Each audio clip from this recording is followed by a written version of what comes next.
तो चलिए आज के इस दिलचस्प विश्लेषण में सीधा गोता लगाते हैं। हम बात करने वाले हैं भारत के अंतरिक्ष कार्यक्रम की।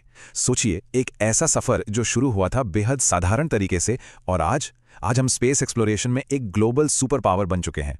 कमाल की बात है ना। हमारे पास 60 साल से ज्यादा का इतिहास है कवर करने के लिए।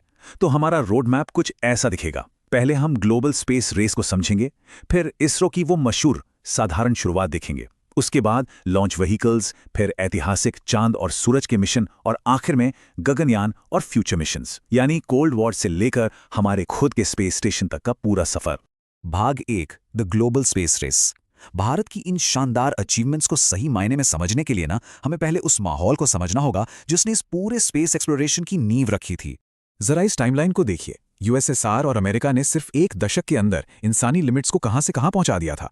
1957 में स्पुतनिक 1 और लाइका डॉग लॉन्च हुए। फिर 1961 में यूरी गागरिन स्पेस में जाने वाले पहले इंसान बने और देखते ही देखते 1969 में नील आर्मस्ट्रॉन्ग ने चांद पर कदम रख दिया। सच में सब कुछ कितनी तेजी से हुआ। लेकिन सच बताऊं तो शुरुआत में ये सब सिर्फ साइंस के लिए नहीं हो रहा था। ये असल में दो अलग अलग विचारधाराओं का टकराव था, कैपिटलिज्म और सोशलिज्म।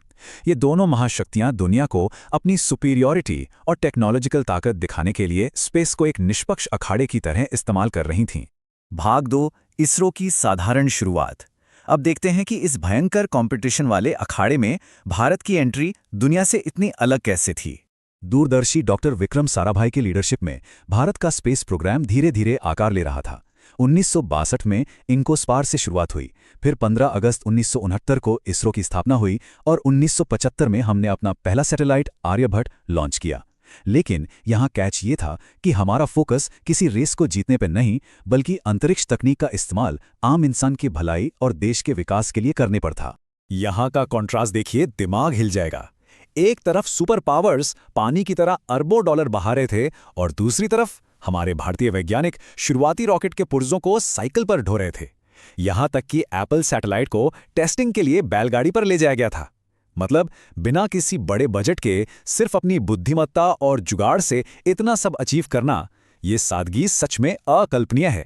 और फिर आता है 1984 का वो ऐतिहासिक पल, जब तत्कालीन प्रधानमंत्री इंदिरा गांधी ने अंतरिक्ष में जाने वाले पहले भारतीय राकेश शर्मा जी से पूछा कि अंतरिक्ष से हमारा भारत कैसा दिखता है।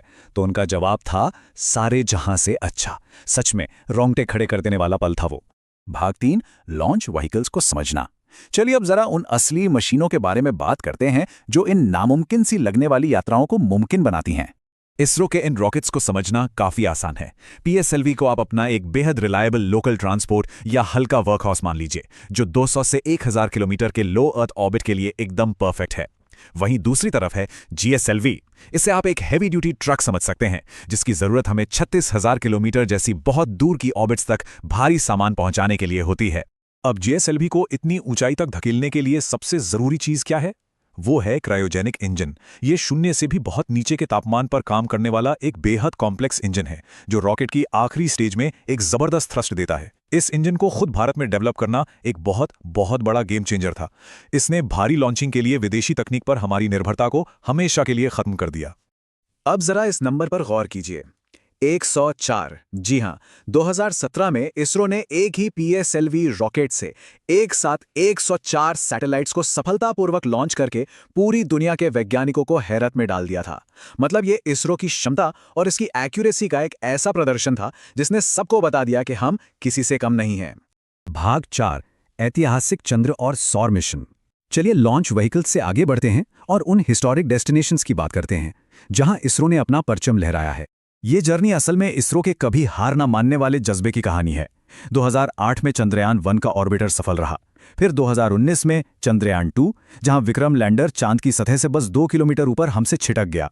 वो दिल टूट जाने वाला पल था। लेकिन क्या इसरो ने हार मानी? बिल्कुल नहीं। उन्होंने अपनी गलतियों से सीखा और ठीक 4 साल बाद 2023 में चंद्रयान 3 के साथ एक बिल्कुल फ्लॉलेस और ऐतिहासिक लैंडिंग करके दिखा दी। अब हम सबको पता है कि ये सक्सेस 2023 में मिली, लेकिन ऐसा क्या हुआ था उस दिन जो 23 अगस्त की तारीख इतनी खास बन गई कि इसे नेशनल स्पेस डे यानी राष्ट्रीय अंतरिक्ष दिवस घोषित कर दिया गया? कारण बहुत साफ है। भारत ने सिर्फ चांद पर लैंडिंग नहीं की थी, बल्कि चांद के उस हिस्से पर कदम रखा था जो पूरी तरह से अनछुआ और बेहद चुनौतीपूर्ण था, चांद का दक्षिणी ध्रुव। और ऐसा करने वाला भारत दुनिया का पहला देश बन गया। विक्रम लैंडर ने 23 अगस्त को वहां टचडाउन किया और उस जगह का नाम इतिहास में हमेशा हमेशा के लिए शिव शक्ति पॉइंट दर्ज हो गया। क्या बात है। और मून लैंडिंग के जश्न के तुरंत बाद ही इसरो ने सूरज की बाहरी परत को स्टडी करने के लिए आदित्य L1 मिशन लॉन्च कर दिया। इसे लैग्रेंजी पॉइंट L1 पर भेजा गया है। अब ये क्या है? दरअसल ये पृथ्वी और सूरज के बीच 15 लाख किलोमीटर दूर एक ऐसा परफेक्ट ग्रेविटेशनल स्पॉट है, जैसे कोई ब्रह्मांडीय पार्किंग स्पेस हो। यहां स्पेसक्राफ्ट बिना ज्यादा फ्यूल जलाए दिन रात 2400 घंटे सूरज पर नजर रख सकता है। भाग 5, गगनयान और भविष्य के मिशन। चांद और सूरज पर अपनी मोहर लगाने के बाद चलिए देखते हैं कि इसरो का आने वाले सालों का रोडमैप कितना एम्बिशियस है। यहां सबसे जरूरी बात यह है कि भारत अब अकेले मिशन करने से आगे बढ़कर ग्लोबल पार्टनरशिप और अंतरिक्ष में परमानेंट स्ट्रक्चर बनाने की ओर बढ़ रहा है। 2025 में नासा के साथ मिलकर advanced radar satellite Nisar launch होगा। जापान के साथ ल्यूपेक्स मिशन, चंद्रयान 4 के जरिए चांद की मिट्टी धरती पर वापस लाना, और सबसे बड़ी बात 2035 तक हमारा अपना खुद का भारतीय अंतरिक्ष स्टेशन पूरी तरह से ऑपरेशनल हो जाएगा। सच में ये एक बहुत बड़ी छलांग है। लेकिन इन सबके बीच जो क्राउन ज्वेल है ना, वो है गगनयान मिशन। ये भारत की पहली अपनी मानवयुक्त उड़ान होगी। जनवरी 2026 में व्योम मित्र नाम की एक फीमेल रोबोट के साथ एक अनक्रूड टेस्ट होगा। उसके बाद 2027 में 3 भारतीय अंतरिक्ष यात्री 3 दिनों के लिए 400 किलोमीटर की ऊंचाई पर जाएंगे। इसकी तैयारी के लिए 4 इंडियन एयरफोर्स पायलट्स को चुन लिया गया है और जरूरी एक्सपीरियंस लेने के लिए शुभांशु शुक्ला जी को पहले इंटरनेशनल स्पेस स्टेशन भेजा जा रहा है। बैलगाड़ी पर सैटेलाइट ले जाने से लेकर अपना खुद का स्पेस स्टेशन बनाने तक भारत की ये अंडरडॉग कहानी सच में रोंगटे खड़े कर देने वाली है। अब जब अंतरिक्ष एक कोल्ड वॉर की जगह एक कोलैबोरेटिव और कमर्शियल फ्रंटियर बन चुका है, तो बस एक ही सवाल मन में आता है, भारत की ये उड़ान अगली बार इंसानियत को किन नई ऊंचाइयों तक ले जाएगी?